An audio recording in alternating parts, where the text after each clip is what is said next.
Pernah posisi seperti ini? Ya. Kalau kerja kelompok pernah seperti ini? Guru pengen suasana baru aja. Enggak selamanya kita mengajar itu posisinya ngabur.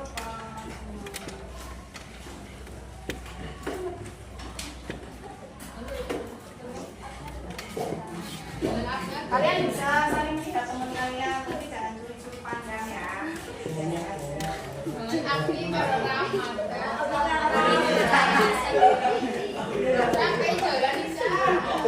Belajar tentang apa ya? Langsung lanjut tentang teks pidato.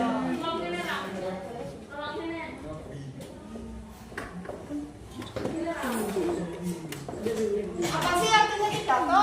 Saya tahu. Pidato sih apa? Pernah dengar? Pernah sering? Sudah ada yang pernah pidato sendiri? Ada yang berani sebelum kita belajar lebih lanjut? Paling enggak kalian walaupun belum belajar tapi kalian ngerti pidato itu apa? Maju ke depan berbicara, ya kan simpelnya kan seperti itu kan, gampangannya maju ke depan orang berbicara menyampaikan sesuatu itu pidato. Sebelum itu ada yang berani? Tong, gimana?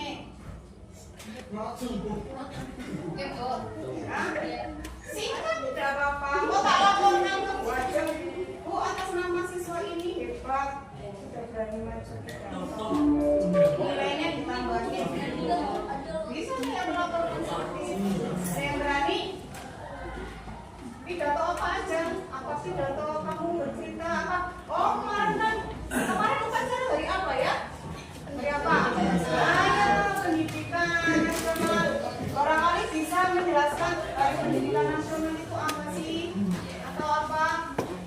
Bapak pendidikan itu siapa? Bisa ada yang berani? Yo cung, semua ini siapa? Yang berani siapa?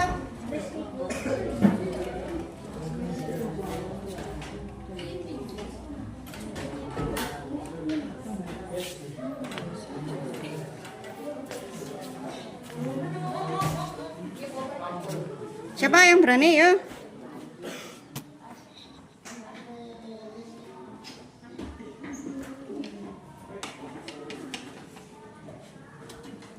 Ya ada yang berani nggak?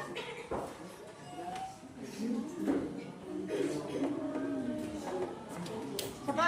Mbak berani? Yuk. Bagus delapan kok. Sudah berapa tahun melaksanakannya? Malu, naik. Maju.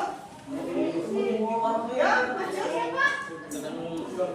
Ini ada yang berani. Pidato itu komunikasi lisan. Berarti menggunakan indera apa? Mulut untuk mengucapkan, untuk menyampaikan sesuatu secara formal di depan umum dengan tujuan satu bisa memberi informasi. Contohnya pidato memberikan informasi. Kalian pernah lihat pengumuman?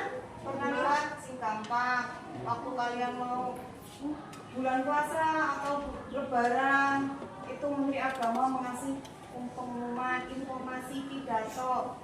Hilal sudah muncul sekian derajat, besok waktunya puasa, besok waktunya 1 Ramadan, besok waktunya 1 Syawal. Itu salah satunya informasi. Menginspirasi. Inspirasi apa sih? Ada yang tahu inspirasi? Inspirasi itu memberi motivasi, memberi semangat. Nah, itu inspirasi, membuka jalan pikirannya kalian, mengasih inspirasi. Nah, itu. Terus atau mempengaruhi pendengar. Mempengaruhi pendengar itu apa? Ada yang tahu mempengaruhi pendengar? Intinya apa sih mempengaruhi pendengar? Ayo, biar kalian itu terpengaruh. Biar kalian itu terpengaruh pikirannya. Bisa saja ketika di suatu forum, di suatu kumpulan ada pidato. Misalkan ada guru dari luar sekolah datang ke sini. Misalkan kalian sudah kelas 3 ya. Dari guru luar sekolah kalian datang ke sini. Dia berpidato, mengasih informasi sekolah ini A, sekolah B, di SMA A, di SMA B atau di SMK. Jadi dia mempengaruhi kalian biar kalian itu tertarik promosi iklan. Nah, itu tapi itu secara formal. Bukan kayak iklan yang di pasar manisan, tolobat, bukan, itu beda lagi. Nah, ini tuh pidato yang bersifat formal. Itu yang namanya pidato. Seringkali digunakan berbagai konten, acara formal, debat, politik, atau debat pendidikan, itu bisa. Terus selanjutnya halaman 44. Halaman 44.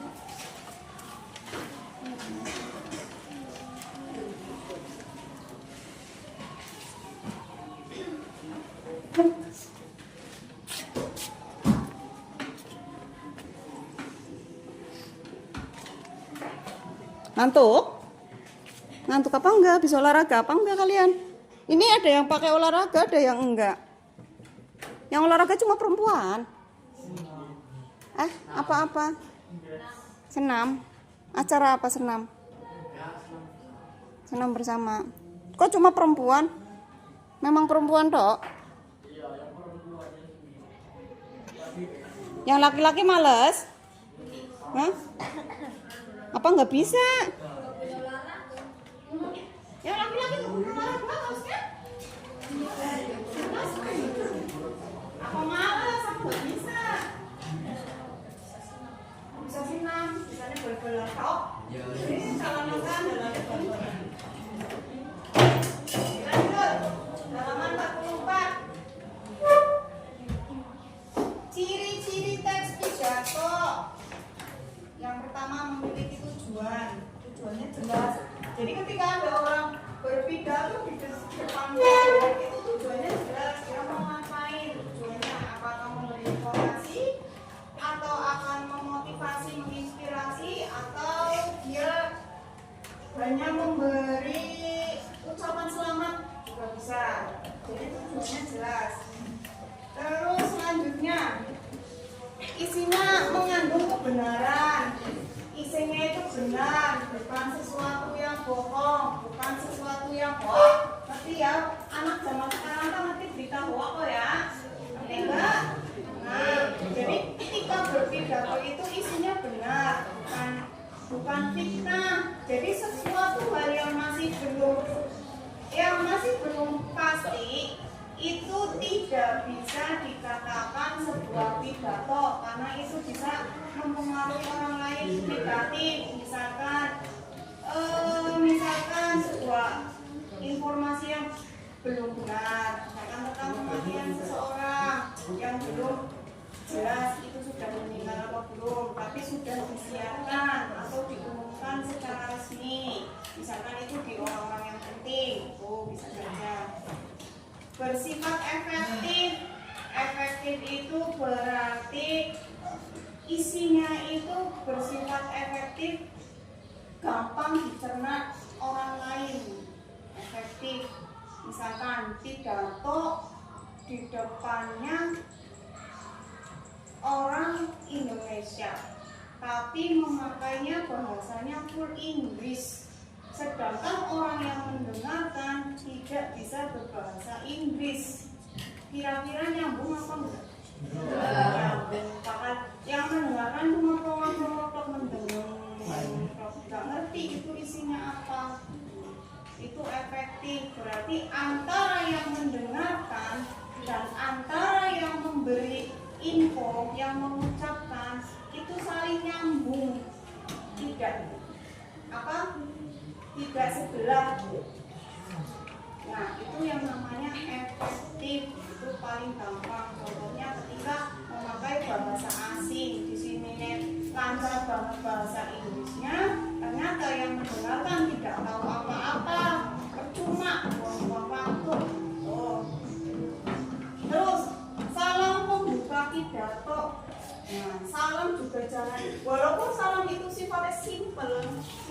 sederhana. Jangan sampai salah-salah. Ketika kalian berpidato jelas-jelas di orang Muslim, semuanya orang Islam, kalian bisa menggunakan Assalamualaikum warahmatullahi wabarakatuh. Tapi ketika kalian berpidatonya bukan dengan sesama Muslim, suatu saat kalian jadi orang sukses, amin ya, jadi orang sukses, kalian berpidato di depan orang banyak, yang di depannya itu tidak hanya orang Muslim, ada orang Islam, Kristen, Konghucu, atau bahkan dari negara lainnya. Agamanya bukan agama Indonesia. Agama Indonesia ada berapa sih yang resmi? Nah, apa aja? Islam, terus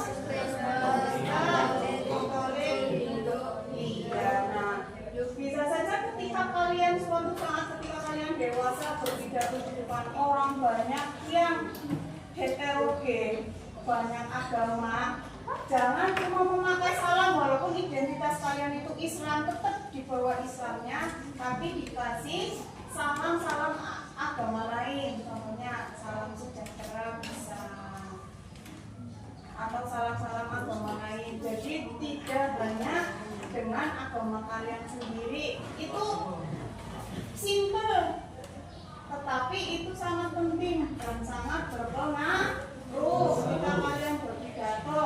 Jadi kalian tidak dianggap menista, bukan menista sih, mengecilkan agama lainnya, tidak pilih kasih, karena kita hidup di negara ini beragam agama, toleransi kita itu tinggi, kita itu punya Pancasila, kita itu punya Bhinneka Tunggal Ika yang saling menghormati agama lain. Terus mencermati pernyataan dalam teks pidato.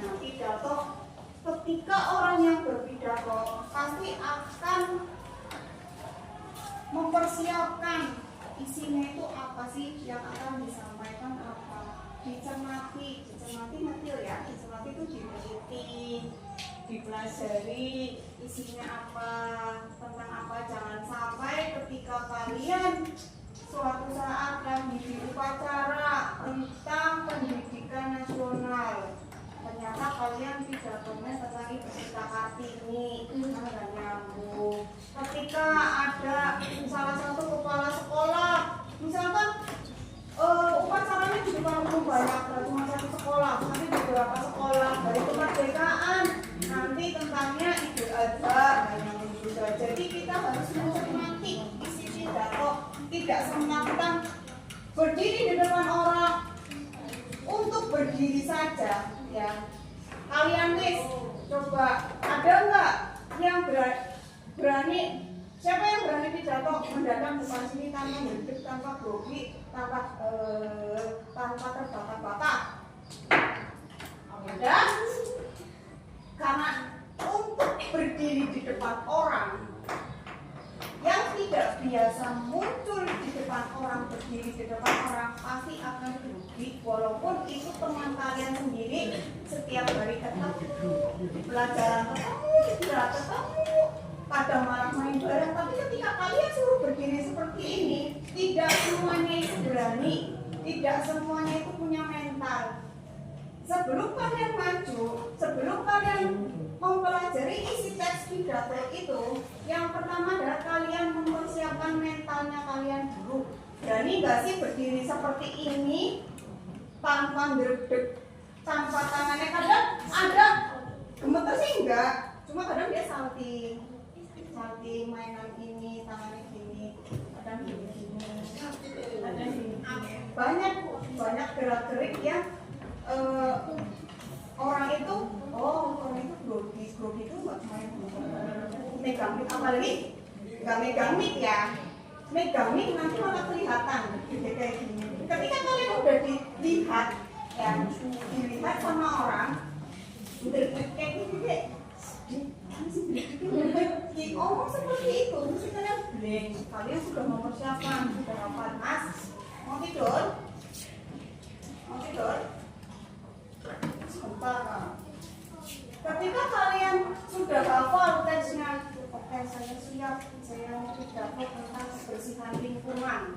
kelas sudah hafal, latihan di depan tak sendirian. Karena kalian di rumah kata-kata besar, kalian megangnya sudah nggak gemeter, kita sudah hafal di luar kepala, kalian sudah bisa ada dalilnya, tinggal tuliskan. Oke, ada contoh tokohnya yang menceritakan tentang kebersihan, contoh lingkungan yang bersih mana, yang kotor mana. Oke, bisa. Tapi ketika kalian mentalnya di depan orang, kalian akan nonton sih nonton ya, bisa saja kayak gitu.